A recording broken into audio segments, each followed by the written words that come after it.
Oh, goody. All right, what's going on, everybody? Zombies here again, and today we're back with another Marvel Snap video. So in this one, we're going over our day one decks for Phastos, the new card releasing this week. By this time this comes out, Phastos should be out, and I'm planning on checking him out later tonight. So if you want to see some gameplay with him, definitely feel free to stop by the stream.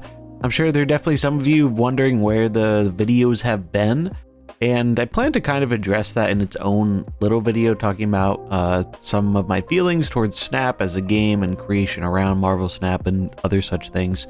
But the TLDR is, the last 2 weeks, I did not feel very inspired to make decks around the cards. They felt like they kind of built themselves for the most part, and I wasn't really that excited to play with the cards. And that made it really just not super enjoyable for me to want to actually make a video going over the day one decks. So I decided not to. I do think I am going to be making some changes in terms of how I approach content around Marvel Snap. Again, that'll be in its own kind of video, but I do still like doing the day one decks videos. Like brewing in card games is one of my favorite things to do. So if a card is interesting or exciting, I'm usually pretty happy to do some brews around it.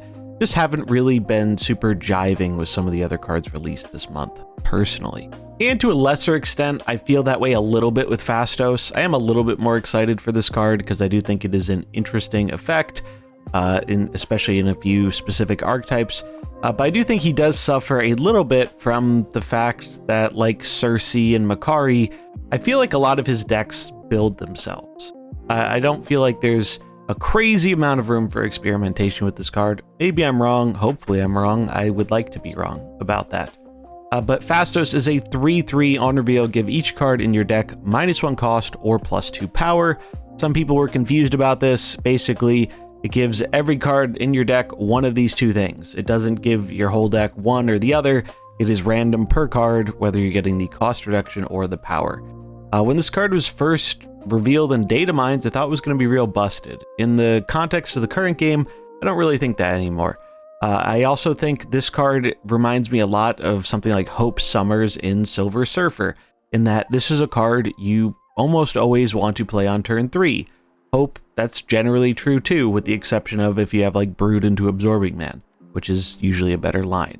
But in general, this is a card that you want to be playing it on turn 3 to get that maximum value.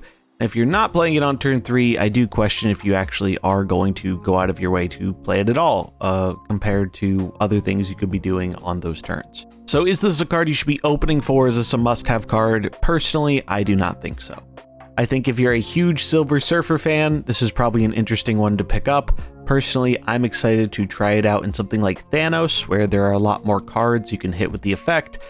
And the -1 cost is particularly enticing on things like the Infinity Stones, where you can get them down for free and cycle into other cards. In terms of the Spotlight Week, we have Spider-Ham and Corvus. I mean, these are both fairly decent cards. Ham doesn't see the most amount of play anymore, though it does pop up here and there. Most recently, it's been in some of the Sandman decks, and I think it's done kind of all right there. Not a bad card, but lists are getting tighter over time. It's harder to find space, and, well, you're just not seeing as much Spider-Ham as we were a while back. And then Corvus Glaive. Corvus has mainly just been a Hela card for a long time. If you're looking for an upgrade to your Hela deck, I do think Corvus is a card that you really want to get now. After the recent changes to Hela, most Hela lists, I think, have gone the Corvus direction, as opposed to the more consistent lists pre-patch that were kind of dropping Corvus because they didn't want the chance of discarding Hela. Now Hela's really all in, so if you want to upgrade your Hela deck, Corvus isn't a bad one to get, but I think for the most part, this is a generally pretty skippable week, as none of these cards, I mean, maybe with the exception of Corvus, necessarily feel key to enabling an archetype. It's really just Corvus there. But yeah, that's the card. Let's take a look at our day one decks. Let's get the obvious ones out of the way first. So, Silver Surfer, what is there to say about Silver Surfer? It's a pretty solid deck right now. I don't think it's like top of the top tier, but it is more than viable. I've seen people having a good amount of success with it, and Phastos seems like a interesting inclusion here. In general, it seems very good for the Surfer archetype. It kind of gives you redundancy with essentially a second Hope Summers on 3, enabling you to play more of your 3-drops out easily. Whereas Silver Surfer normally has kind of awkward curves. It's also not the worst thing in the world to Absorbing Man. I do think that Silver Surfer for a while has really not had the greatest of targets for Absorbing Man outside of the obvious Brood and Silver Surfer.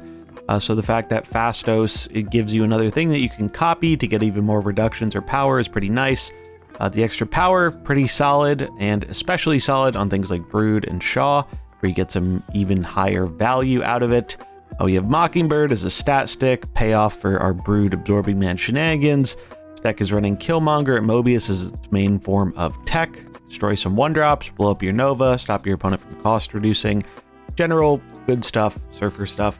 And then Nocturne rounding it out, just really like having a bit of location hate in Surfer, and Nocturne has just been the most flexible way of doing that. Then we have Thanos. So Thanos, I feel like he hasn't been bad, but I do think he has flown kind of under the radar, and I'm definitely interested to try Phastos in him because getting those stones to 0 cost, allowing you to cycle through your deck more easily while still playing out things on curve seems really, really nice. This version goes with the Scar package, so we're running a lot of 10 power cards to make Scar cheaper. Shang-Chi, I think, is kind of an underrated tech right now, but that is definitely your tech slot. So if you're not seeing a bunch of tall things, I would recommend swapping that out with whatever tech is good in your own little pocket meta. So maybe like a Shadow King or a Rogue or something along those lines. Mobius, really good tech right now against all the cost reducing shenanigans. One cool thing is Phastos can buff Mockingbird into that above 10 power range, so it gives us another way to reduce our Scar, which is pretty nice. And yeah, other than that, this is just the general Thanos core, where a lot of these cards have seen play in Thanos for a long time, and for good reason. The only one I opted not to include here is Blink, because I feel like we already have a fairly higher curve deck, and I think tech is a bit more impactful than something like Blink, but you really want to, you could definitely consider that in this deck as well. Then we have an updated version of the Sarah Hitmonkey Control. So I've always really liked this deck, found it to be a lot of fun, and just the idea of Phastos sometimes enabling a turn 4 Sarah is really, really cool. Obviously, that's not going to happen a whole lot of the time because you need Phastos on 3, and then you need to be drawing that Sarah on turn 4, and it has to win the 50-50 of cost reduction versus the extra power. But the times that does happen, it's going to be real cool. And you don't necessarily even need that to make it good with Sarah. Even if you just get some cost reduction on your other 3s, that can definitely add up when combining it with a Sarah reduction. So this is the version I'm planning on trying out. We have Hitmonkey, Mysterio stuff for some more power. We have a lot of tech cards here: Shadow King, Killmonger, Red Guardian, Shang-Chi. Even US Agent. I don't think you necessarily need Agent, but I was looking for other good 2-drops to fill out the curve, and it just seems like a pretty solid one here, especially since we only have 2 cards that it negatively affects for us. And then I really like running White Widow alongside Killmonger. There are a lot of locations where White Widow is just really, really backbreaking, and a lot of decks are running 1-drops right now. Also gives you an out versus Zoo, which is a very powerful deck right now. And then Red Guardian's great because it doubles as ongoing hate, but it's not as narrow as other ongoing hate cards, and it can still be good at turning off other powerful threats like Angela and Thena. Then we have a bounce list. Full disclosure, I think this is going to be one of, if not the weakest list. Bounce, I think, is already pretty good as is.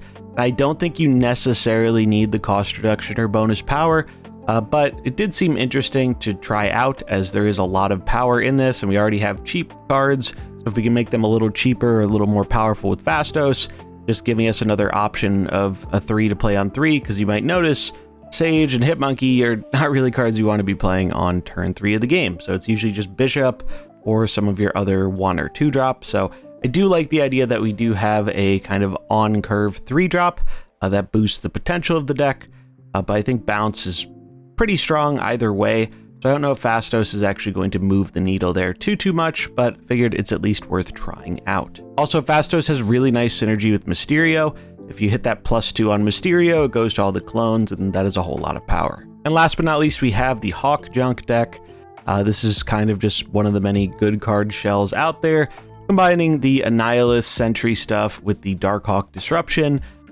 Yeah, generally been pretty solid. The thing I like about Phastos the most in this deck is it enables a bit more flexible final turns. I do think one of the weaknesses of these Junk Hawk decks is that Their later turns are often generally fairly predictable outside of Cersei RNG. You usually can expect a Hawk, Annie, or Cersei coming down and maybe a 1-drop like your Nico or Demon or Korg or something, because that's really how they're trying to fill out their final turns of the game, and they don't have many other options. And hopefully Phastos, with the mana reduction, gives us a bit more in the way of options of maybe being able to play a Darkhawk and a 2-drop or something like that, or a Darkhawk, a 1-drop, and a 2-drop if there are multiple reductions. So, and even just the bonus power might be enough to be a breaking point sometimes if your opponent is not expecting it. And that's going to wrap it up for our day 1 Phastos decks. As always, decks will be in the description if you want to import them into the game for yourself. And yeah, I'm looking forward to trying out this card. Don't think it's going to be the best in the world, but I do think the effect is kind of fun and interesting. So I'm looking forward to trying it out. I've been streaming a lot more on Twitch recently, so if you've been missing the content and you want some more Snap stuff, definitely suggest checking things out over there. I'll have a link in the description. And yeah, hopefully in the not too distant future, I'll have a little bit of an update here on the channel, talking about some future plans for what I want to be doing with content creation and my plans around Marvel Snap in general. Today was also a patch day, and we do have an OTA very soon on Thursday, so I do expect there'll be at least another video or two this week talking about some of the stuff we've learned from all that. So stay tuned for those things as well. But yeah, that's going to wrap it up for this one. I hope you enjoyed it. If you did, remember to like and subscribe, and I'll catch you in the next one. Peace.